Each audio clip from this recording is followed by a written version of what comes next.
नमस्कार साथियों, क्रिक सूत्रा में आप सभी का स्वागत है। लीड्स में पहले टेस्ट का चौथा दिन और क्या शानदार बल्लेबाजी की भारत ने।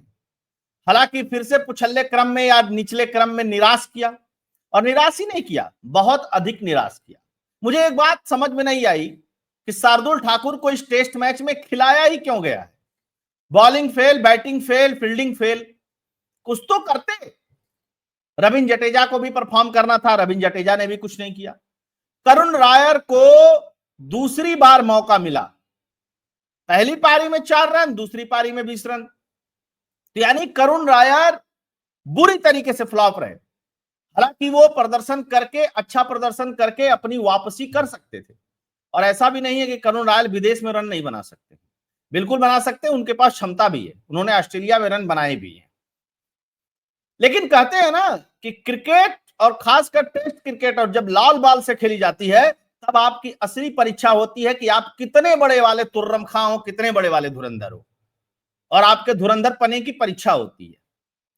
लेकिन ऋषभ पंत कप्तान के की जो स्ट्रेटजी है उस पर कितना खरे उतरे हैं, उसकी जितनी तारीफ की जाए उतना कम है।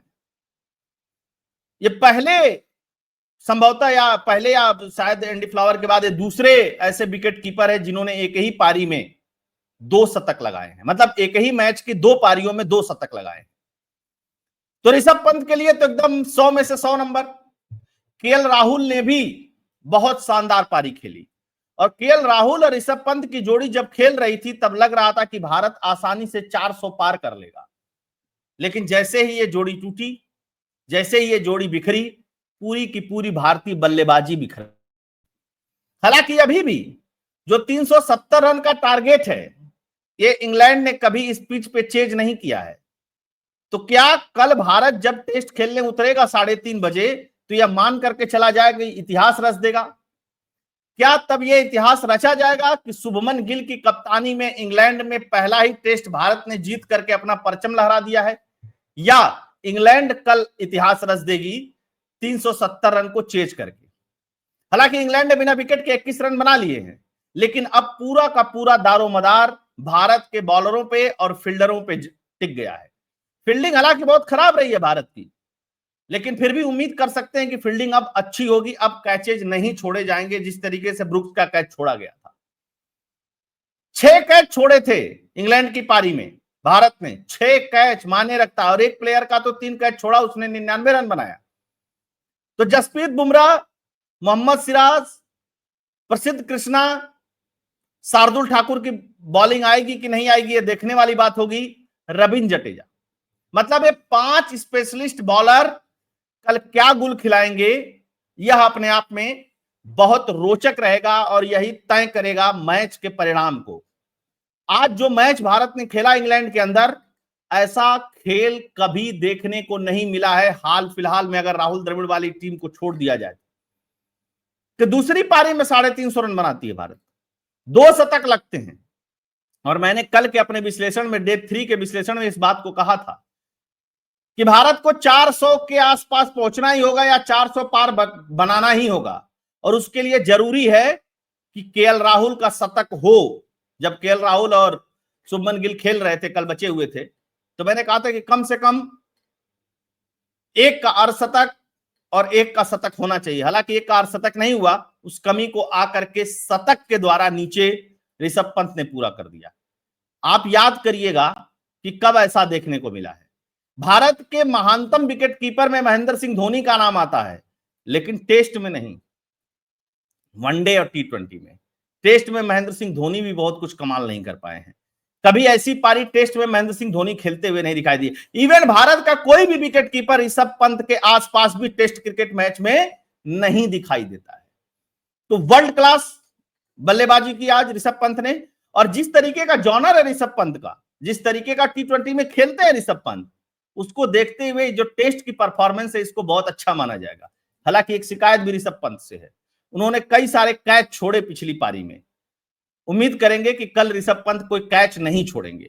थोड़ा सा स्कोर कार्ड देखते हैं और समझने की कोशिश करते हैं।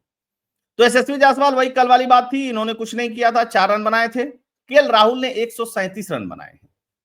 बहुत जबरदस्त।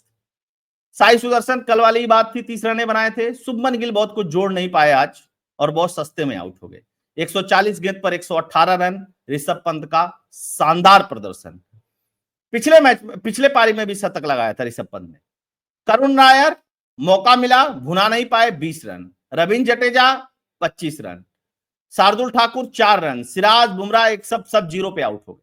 अगर इन लोगों ने 10-10, 20-20 रन का और योगदान तेजी से दे दिया होता तो 400 आराम से पार थे भाई। 370, 71 तो हो ही गए थे। पिछले पारी का 6 रन था और इस पारी में 364 बना, तो अच्छा स्कोर था, कोई समस्या नहीं थी। अभी भी खराब स्कोर नहीं है, लेकिन बॉलिंग बहुत अच्छी करनी पड़ेगी। अगर बॉलिंग अच्छी नहीं करेंगे तो एक चीज और भी हो सकता है कि टेस्ट ड्रॉ हो जाए। हालांकि मुझे ड्रॉ की उम्मीद बहुत कम नजर आ रही है, क्योंकि पूरा 90 ओवर खेलने को मिलेगा और 90 ओवर में इंग्लैंड को चौथे पारी में उखाड़ना कोई बहुत बड़ी बात नहीं होगी। अगर सही टप्पे पे गेंद गिर गई तो बॉलिंग देख लेते हैं। बॉलिंग ठीक थी इनकी, जिस तरीके के बहुत अच्छी बॉलिंग लाइनअप नहीं है जो पुरानी वाली इंग्लैंड में हुआ करती थी। हालांकि बॉलर हैं, ये भी बहुत अच्छे बॉलर हैं। अच्छा इन्होंने फेंका, एक बॉलर ने 3-2-1 इस तरीके से विकेट लिए। थोड़ा सा और देखते हैं स्कोर क्या बना है इधर। ये दोनों खेल रहे हैं, अभी भी मैदान पे टिके हुए हैं। बॉलिंग किसने किसने की है आज? जसप्रीत बुमराह ने, मोहम्मद सिराज ने, रविंद्र जडेजा ने 1 ओवर डाला है। अब जसप्रीत बुमराह अगर शुरू में सुबह सुबह ही आकर के 1, 2, 3 विकेट निकाल दे पहली ही पारी में, और उसके पीछे से जो बॉलर आए वो 1 आध विकेट पा जाए, अगर पहली इनिंग में इंग्लैंड के 3-4 विकेट निकाल देते हैं तो आप मान करके चलिए कि 200% भारत ये मैच जीतेगा।